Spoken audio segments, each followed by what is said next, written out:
অবশেষে বাংলাদেশ জাতীয় ফুটবল দলের কোচ হলো থমাস ডুলি। আমরা এত অপেক্ষা ছিলাম ক্রিস কোলম্যান বাংলাদেশি কোচ হবে, কিন্তু কি হইল? থমাস ডুলি আমেরিকান জার্মানির দ্বৈত নাগরিক কোচ, বাংলাদেশের থমাস ডুলি প্রধান কোচ হলো।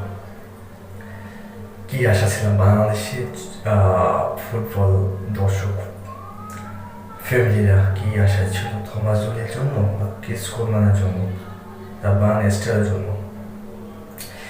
কি বলবো এগুলো, মানে এত সিন্ডিকেট বাংলাদেশের ফুটবলে হয়, এত চলে। আমরা যেটা চাইছি সেটা উল্টোটা হয়েছে। বাংলাদেশের ফুটবলে এরকম সিন্ডিকেট যদি চলে তাহলে কি বাংলাদেশ ফুটবল থাকবে? যেরকম হামজা চৌধুরী, সুমিত সোম, জায়ান আহমেদ এসে বাংলাদেশের ফুটবল দলের চেহারা বদলে দিয়েছে, মানে এত গ্রেস হয়েছে। এই কোচের জন্য মানে আমরা আশায় ছিলাম কোলম্যান হবে বাংলাদেশের কোচ বা বাংলাদেশ হবে বাংলাদেশের কোচ। এখন থমাস ডুলি হয়েছে আমেরিকান কোচ। তার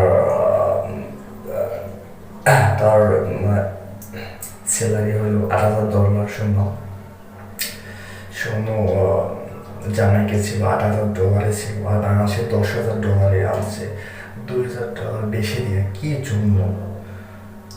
হ্যাঁ, কি জন্য এত টাকা দিয়ে আছে? আমি বুঝলাম না এখন। হ্যাঁ, আর আপনার বুঝলে কমেন্ট করুন প্লিজ। আর ভিডিও আসবে, সাবস্ক্রাইব করে দিন আমার চ্যানেলটাকে, আর ভিডিওটা লাইক করে দিন।